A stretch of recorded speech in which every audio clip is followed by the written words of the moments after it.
This is Nancy Hlad, and you've tuned in to Nancy's Place for the very best in polka and waltz music. Today we have a very special interview. We have Norm Kobal in the studios today, so you'll hear a lot of great polka music, Cleveland style, and anything else we can throw in, as long as he tells us some good stories about his life. So stay tuned, folks. A lot of great music and interviews coming up.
Well, hello, folks. This is Nancy Hlad, and hi, Norm. Thanks for coming and being part of this interview, being the whole interview, as a matter of fact. Hello, Nancy, and thank you for inviting me. Well, I'd like to say hello to the many Pennsylvania listeners you have out there and people in other areas. I don't know whether you realize this or not, but I was born in Pennsylvania, in the state or city of Johnstown. Oh, really? To be exact, Lorraine Borough.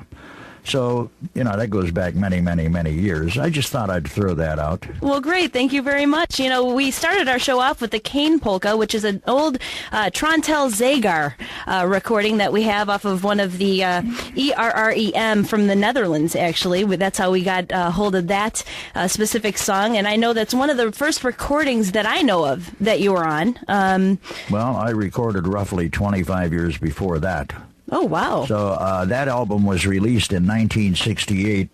Jake Zager, Tony Trontel, Johnny Lotto on bass, Dick Partial on drums, and Al Markich was the banjo guitar player on that album. It's the only time that I ever recorded on piano. Really? Yes, which I wouldn't attempt to do now for any reason I could think of. Well, let me ask you this. Why did you get started? Why? Yeah. Oh, Why you're and taking how? me back to my childhood. My aunt and my grandmother played many, many recordings, both in the polka waltz field, the Slovenian music field, and in the classical field of music. And I loved and enjoyed both. So actually, my inspiration to become a musician was from my grandmother and from my Aunt Olga. Really? Yes. Did they play any specific instrument? No, or? neither one did, but their love of music rubbed off on me. And it's basically because I loved the two different fields of music that I eventually started learning to play. And by the way, not many people know this. My first instrument was trumpet. After trumpet, I started on guitar and banjo. And then after that, I started on tenor saxophone. I never took a lesson on saxophone, and within a month of the time I had the instrument, I was out playing jobs.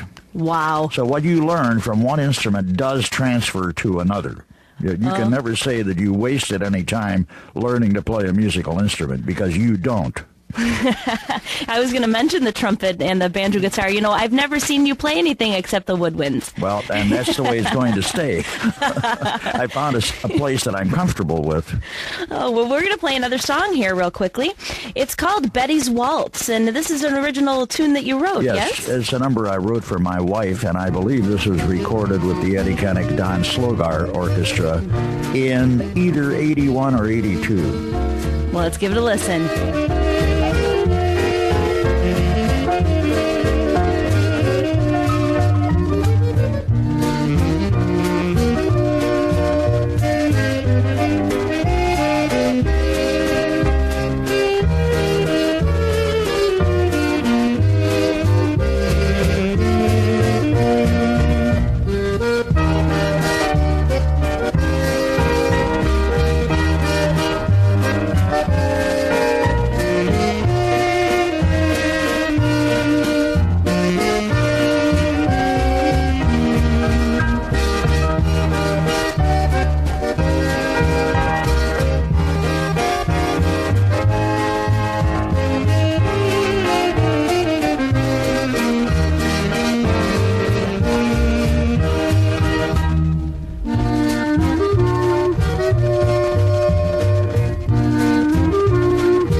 Okay, and that one was called Betty's Waltz, written by Norm Kobal. It was interesting to hear this after this many years, you know.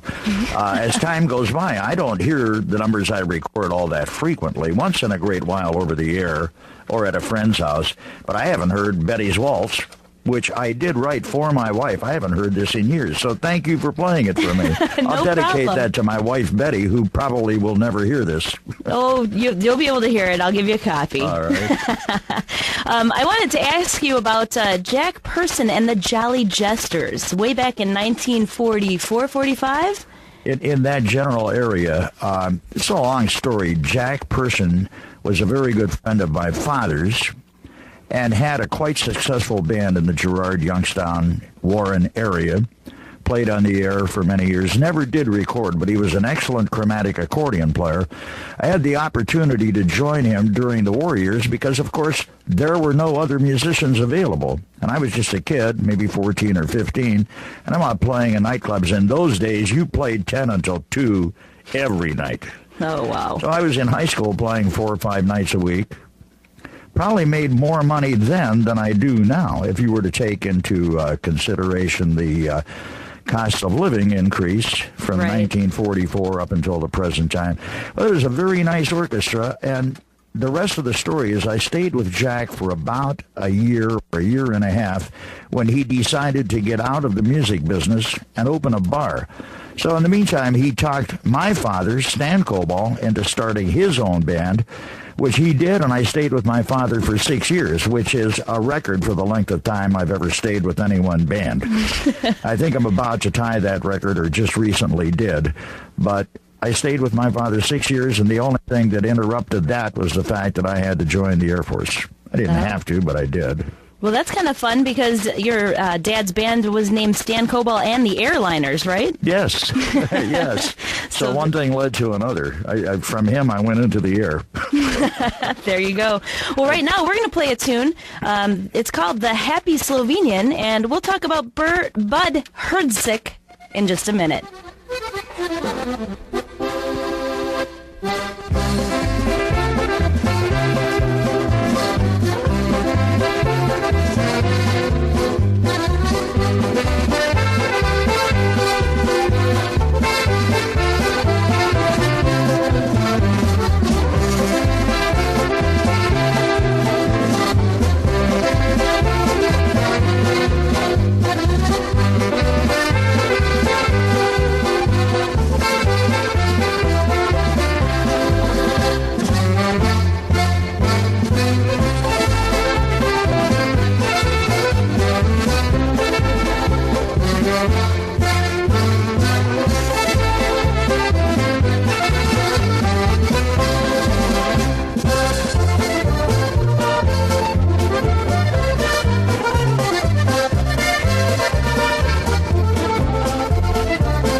Okay, and that was The Happy Slovenian by Bud Hrdsik. Anything you want to tell us about Bud? Well, it was a very interesting recording session. First of all, I had never met Buddy Hrdsik before we went into the studio. I went in stone cold, not having any idea what we were going to play. What helped me was the fact he's a very, very fine gentleman, and he had people there that I knew. For example, Rodney Yemps, Marilyn Gobley, Dwight Gobley, Johnny Yukovich, and a bass player from the Pennsylvania area whose name was Jim Callender. Okay. Excellent upright bass player, and it was such a pleasure for me to work with those very, very good musicians. And I will tell you this, that Rodney Yemps and Buddy Hrdsik are two of the finest button box players. And by the way, they both played 4-row Mervar button boxes. Really? That were immaculate in their condition and tuning and everything else. Wow. Love to hear that. Well, nobody walks around with a Mervar button box generally 4-row either. Not they're that hard I know to of come too by. much. Yeah. Of course, if you have the money, we can always find them. That's true. That's also very As true. is anything else. There's so much to talk about. I was just looking over some of the notes that I took about all the different people that you have backed up in so many years. Al Martino, Jerry Vale, Wayne Newton. There's Sergio Franchi and Robert Goulet. So I just want to throw that out because a lot of people don't know that kind of stuff. Well, at one time, I was a member of the Youngstown Symphony Orchestra. Really? Really? And from there, I ended up getting what I considered the class work in the Youngstown area, both doing the orchestra concerts, the church music, what I called show music, which were either Broadway musicals or fine highlight professionals, such as you mentioned, Robert Goulet, Sergio Franchi. There were many others. Roberta Peters, who I had the great pleasure of accompanying as a flutist, doing some of the finest arias from the great operas, and I had to play the flute duet part. I had one day to memorize the parts and one rehearsal with her. Wow. And made my way through it without stumbling too much. But, you talk about my career.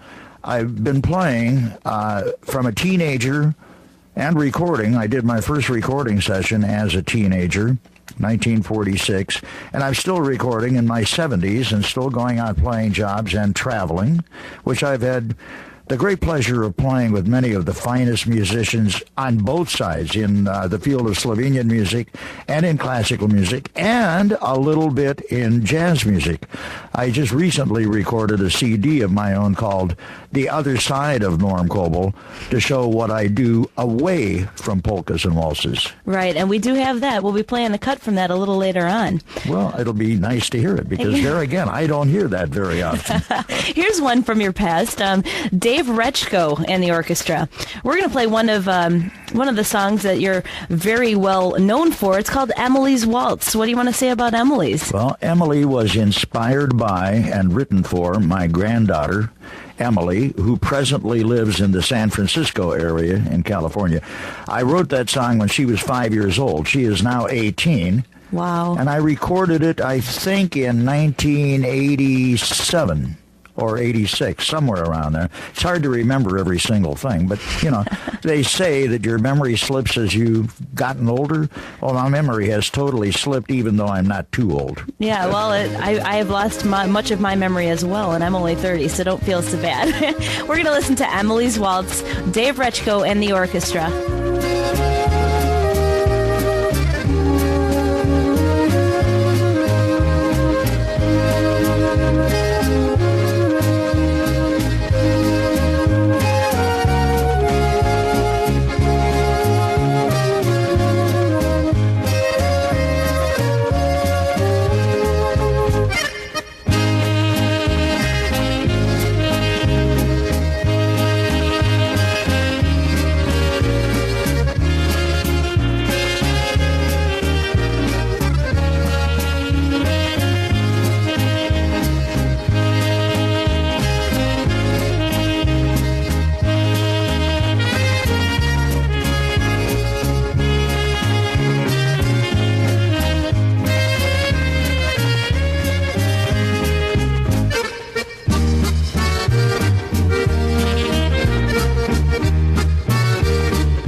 right. And we are talking to Norm Kobal today. So if you just tuned in, we're listening to many stories about Norm Kobal's life. And we just heard a song, Emily's Waltz, as done by Dave Rechko and his orchestra. And he played a couple of years with Dave Rechko, didn't you, Norm? Approximately 4 years. Unfortunately, Dave passed away at a very young age. I believe he was only 36 when he passed away.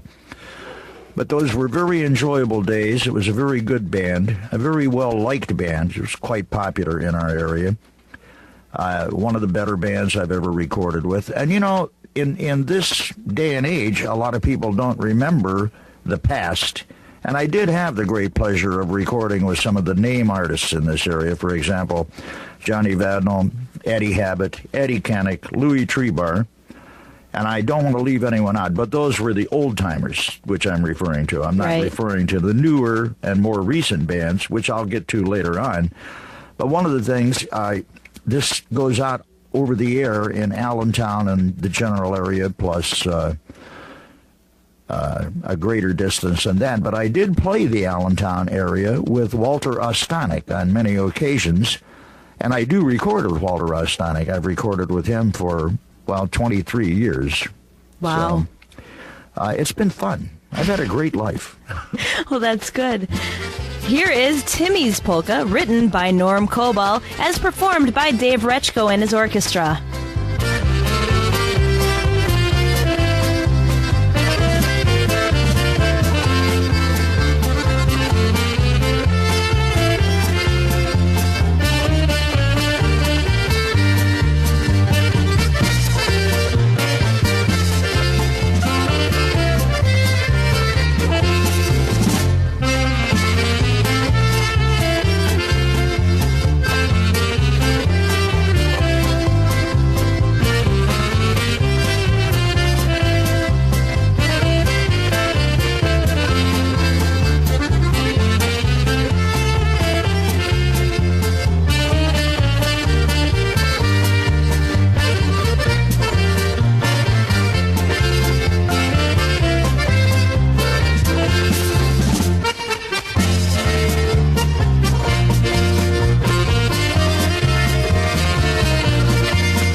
Okay, and that one was called Timmy's Polka, written by Norm Kobal.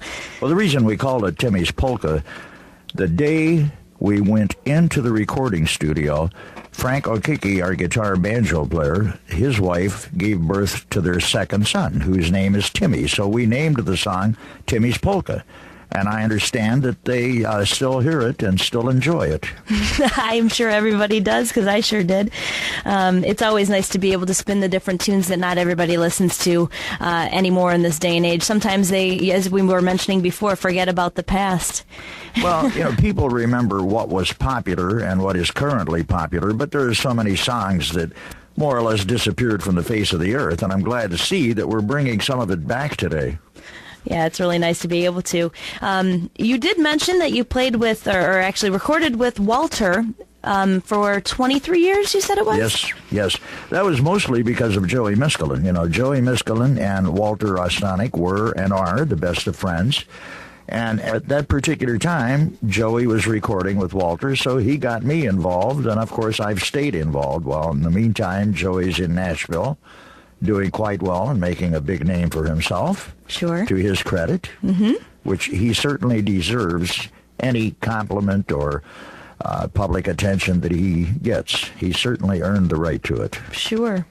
Now, the next song that we're going to listen to is the First Love Waltz. Do you want to say anything about Johnny Vadnal before we move on? I mean, we can talk about him probably a lot as far as you're concerned, right? For years. Actually, this was the last recording session done with all three of the Vadnal band members who were currently playing at that time. Tony Vadnal on bass and vocals and yodeling, Frank Vadnal on guitar, banjo, and vocals, and of course Johnny Vadnal as accordionist and leader. And I believe this recording session we had Vic Gribbins on bass and myself. Oh, Joe Stradiot was the drummer for this session. So this is one of the greatest tunes that the Vadnal band, in my opinion, ever released. The harmonies, the vocal harmonies, are so great that, you know, when I was in the studio recording this, I couldn't pay attention to what I was doing because I was so taken in with what the Vadnal brothers were doing. They were the most fantastic, you know, vocals, the greatest. Rhythm section, very dynamic. And Johnny's playing. And I believe at the time this was done, Johnny himself was over 70. So it just goes to prove you don't have to be young to produce good results. All right, let's give a listen. The First Love Waltz.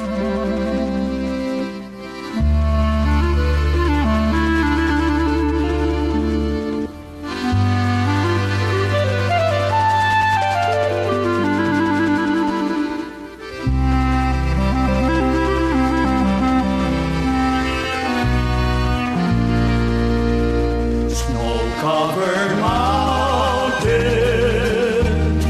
cool summer breezes,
much, just the how do you do?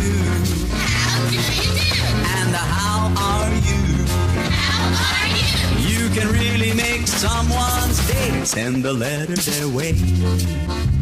And you can write me a letter. Send it to P.O. Box 43313, Cleveland, Ohio 44143, or email me, Nancy at polkas.com. Write me and tell me what you think about Nancy's Place.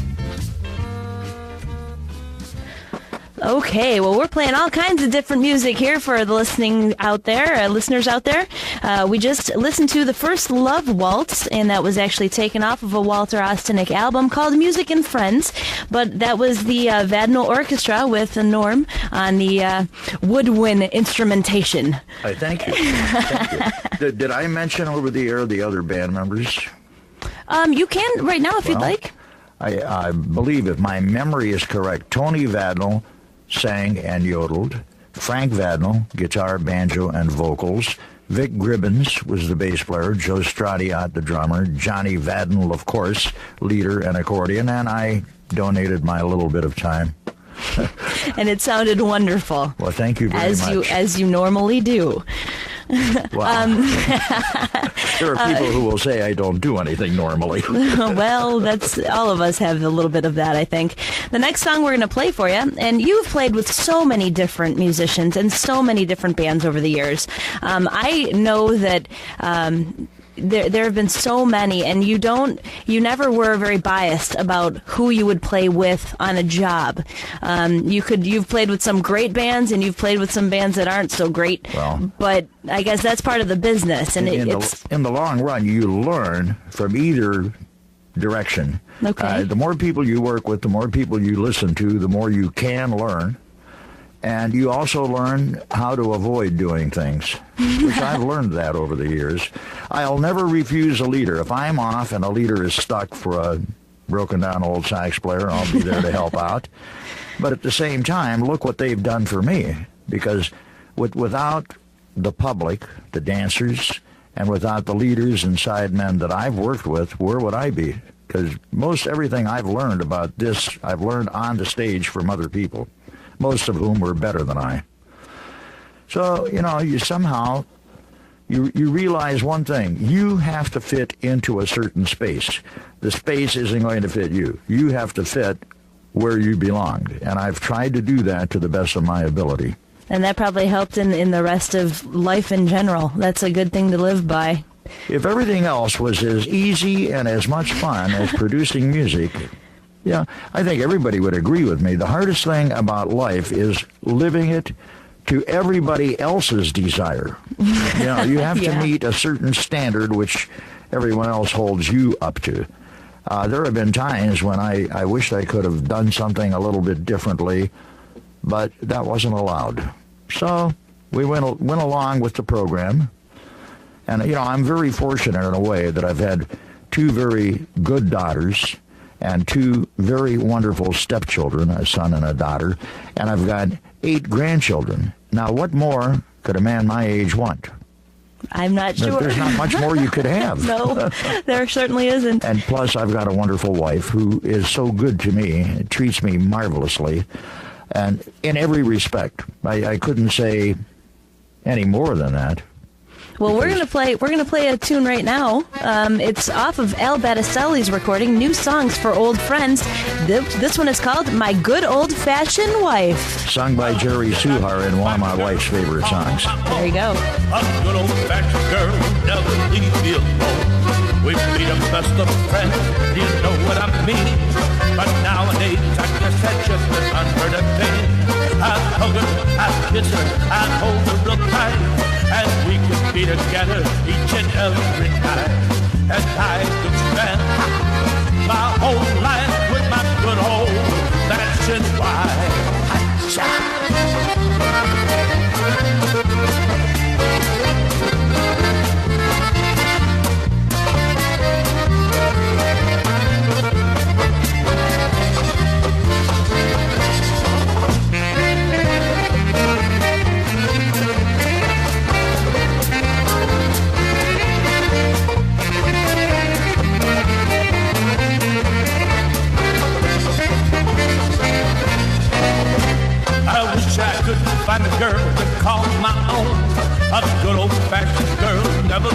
me alone. We'd be the best of friends, do you know what I mean? But nowadays, I guess that's just an unheard of thing. I'd hug her, I'd kiss her, I'd hold her real tight, and we could be together each and every night. And I would stand my whole life with my good old-fashioned wife, with my good old-fashioned wife.